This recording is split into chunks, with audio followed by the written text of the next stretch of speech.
कुछ समय पहले इस्लाम के गढ़ सऊदी अरब की राजधानी रियाद में हुई खुदाई में 8000 साल पुराना मंदिर और यज्ञ वेदी मिली।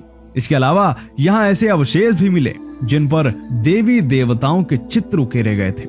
यह जानकारी सामने आने के बाद यह तो कंफर्म हो ही गया कि सऊदी अरब का मूर्ति पूजा से पुराना रिश्ता रहा है। खैर, सबसे पहले आप यह वीडियो देखिए जो कि प्रसिद्ध गणितज्ञ और विद्वान तथा शंकराचार्य स्वामी निश्चलानंद सरस्वती जी का है, जिन्होंने वेद और शास्त्रों के अध्ययन करने के पश्चात मक्का पर ये बोला है। शिव पुराण पर एक विशेषांक है गीता प्रेस से प्रकाशित, उसमें जम्मूकेश्वर मक्केश्वर महादेव का वर्णन है और विधर्मियों के हाथ में वह है। वहाँ के पुजारी जैसे वैद्यनाथ धाम आदि में पुजारी का वेश होता है, उसी वेश में होते हैं, लेकिन होते मुसलमान, लेकिन वेशभूषा जैसा होना चाहिए ब्राह्मणों का वैसा ही होता है। तो उनके नियंत्रण में आजकल है जम्मूकेश्वर और कौन मक्केश्वर। स्वामी निश्चलानंद सरस्वती जी ने इस वीडियो में जो भी कहा उसका एक एक शब्द सत्य है और हर बात उन्होंने प्रमाणों के आधार पर ही बोली। इसके बाद हमने जब और रिसर्च की तो हमें काफी खोजबीन के बाद ये मिला। अगर आपको ये श्रीयंत्र लग रहा है तो जरा रुकिए, ये कोई श्रीयंत्र नहीं है बल्कि काबा का पुराना नक्शा है। यानी काबा का निर्माण वैदिक अष्टकोणीय आकार में किया गया था और सबसे हैरानी की बात यह है, ऐसा नक्शा काबा के अलावा दुनिया में किसी भी इस्लामिक स्ट्रक्चर में देखने को नहीं मिलता। यहाँ आप देख सकते हैं कि वैदिक अष्टकोणीय आकार में, जिसमें एक चतुर्भुज के ऊपर दूसरे चतुर्भुज को बिठाकर फिर बीच में मंदिर स्थापित किया गया था। यह वही जगह है जहाँ 360 मूर्तियां स्थापित थीं, जिसका जिक्र इस्लामी इतिहास की पुस्तकों में भरा पड़ा है। इन 360 मूर्तियों के बारे में विस्तृत जिक्र हमें किताब अल असनम में मिलता है और जिसने भी इस्लाम के उदय का थोड़ा सा भी इतिहास पढ़ा है उसे पता होगा कि इस्लाम के उदय के साथ ही इन 360 मूर्तियों का जिक्र हर जगह आता है, जिनको इस्लाम के उदय के साथ ही ध्वस्त करा दिया गया। इंसाइक्लोपीडिया ब्रिटेनिका के अनुसार काबा में 360 मूर्तियां थी। आखिर यहाँ इतनी मूर्तियां क्यों थी?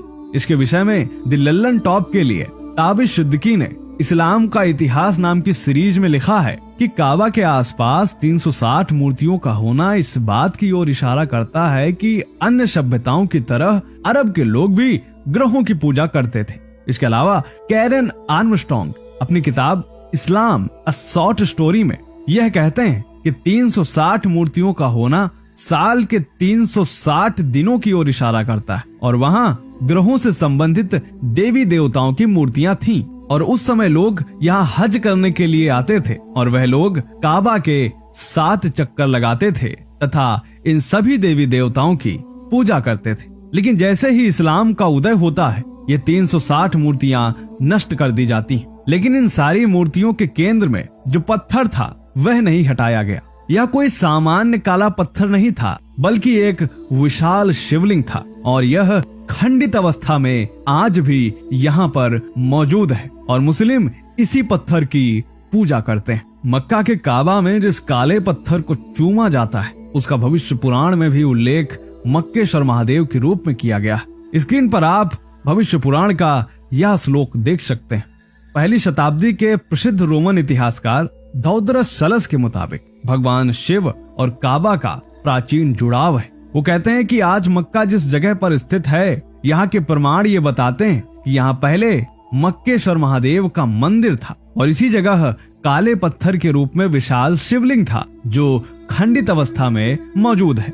रोमन इतिहासकार की यह बात अपने आप में एक प्रमाण है जो भगवान शिव के शिवलिंग की बात को और अधिक बल देती है। इसके अलावा एक दिलचस्प घटना का वर्णन भी हमें इतिहास में देखने को मिलता है जो कि उस समय इस्लाम के उदय और भारत के एक हिंदू राजा से जुड़ी हुई है। यह बात है 680 की, जब इमाम हुसैन मदीना को छोड़कर मक्का पहुंचते हैं। वो यहाँ हज करना चाहते हैं लेकिन उन्हें पता चला कि उनके खिलाफ साजिश रची जा रही, दुश्मन उनका कत्ल करना चाहते हैं। इसलिए उन्होंने अपना इरादा बदल दिया लेकिन वो बच नहीं पाए। उन्हें दुश्मनों की फौज ने करबला लाकर शहीद कर दिया। इमाम हुसैन और भारत के एक ब्राह्मण हिंदू राजा राहिब दत्त की गहरी दोस्ती थी। कहा जाता है कि राहिब दत्त के कोई औलाद नहीं थी, इसीलिए राहिब दत्त ने इमाम हुसैन से कहा कि आप ईश्वर से मेरे पिता बनने की दुआ करें। कहा जाता है कि इमाम हुसैन इसके बाद काबा आते हैं और वे राहिब दत्त के लिए प्रार्थना करते हैं और कुछ ही सालों बाद में राहिब दत्त 7 लड़कों के पिता बनते हैं। जब राहिब दत्त को इमाम हुसैन के बारे में यह जानकारी मिलती है तो वो भी भारत से मक्का पहुंच जाते हैं, लेकिन वह भी अपने 72 अनुयायियों और 7 बेटों के साथ करबला की जंग में शहीद हो जाते हैं और इनको इतिहास में हुसैनी ब्राह्मणों के नाम से जाना गया। दिग्गज फिल्म अभिनेता सुनील दत्त भी हुसैनी ब्राह्मणों के वंशज रहे हैं और इतिहास में यह भी वर्णन मिलता है कि मक्का में दत्त ब्राह्मणों की एक कॉलोनी भी रही है। इसके अलावा अगर हम बात करें कथाओं की तो सऊदी अरब के पास ही एक यमन नामक राज्य है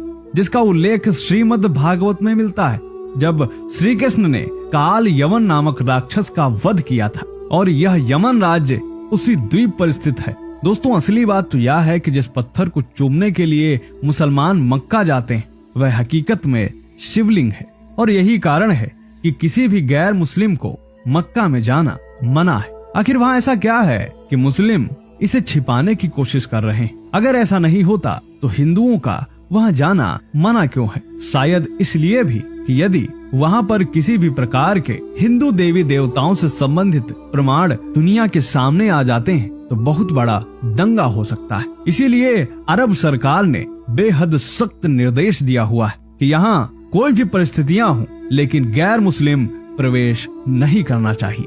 ऐसा कई बार हो भी चुका है कि कोई हिंदू या कोई गैर मुस्लिम मुसलमान बनकर मक्का में प्रवेश करने की कोशिश करता है, लेकिन वह सफल नहीं हो पाया और पकड़े जाने पर उसको दंड भी दिया गया है। इतिहास गवाह है कि जहां मक्का और मदीना की बात की जाती है तो सिर्फ मक्का मदीना ही नहीं बल्कि पूरे अरब पर सम्राट विक्रमादित्य जैसे कई हिंदू राजाओं का शासन रहा है। पर फिर यह भी सवाल उठता है कि अचानक अरब का हिंदू कहां गायब हो गया? इसका उत्तर इस बात में है कि जिस प्रकार हिंदुस्तान में इस्लामिक राजाओं ने कब्जा करके शासन करके हजारों मंदिरों को जमींदोज कर दिया, लाखों हिंदुओं के परिवारों को इस तरह समाप्त कर दिया कि जैसे उनका कभी जन्म ही ना हुआ हो, ठीक उसी तरह मक्का मदीना में भी तलवार की धार से शासन किया गया।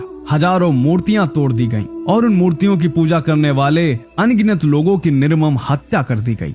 मक्का में जिस विशाल पत्थर को आप चादर में ढका हुआ देख रहे हैं वह कुछ और नहीं है बल्कि एक शिवलिंग ही है जिसे आज तक दुनिया की नजरों से छुपा कर रखा गया। सदैव इसको काले वस्त्र से ढक कर रखा जाता है, वरना जरा सोचिए कि इसको ढकने की क्या आवश्यकता है। अरब के इतिहास से लेकर के पाश्चात्य देशों के इतिहास तक और पूरा का पूरा सनातन इतिहास मक्केश्वर महादेव मंदिर के प्रमाणों से भरा पड़ा है।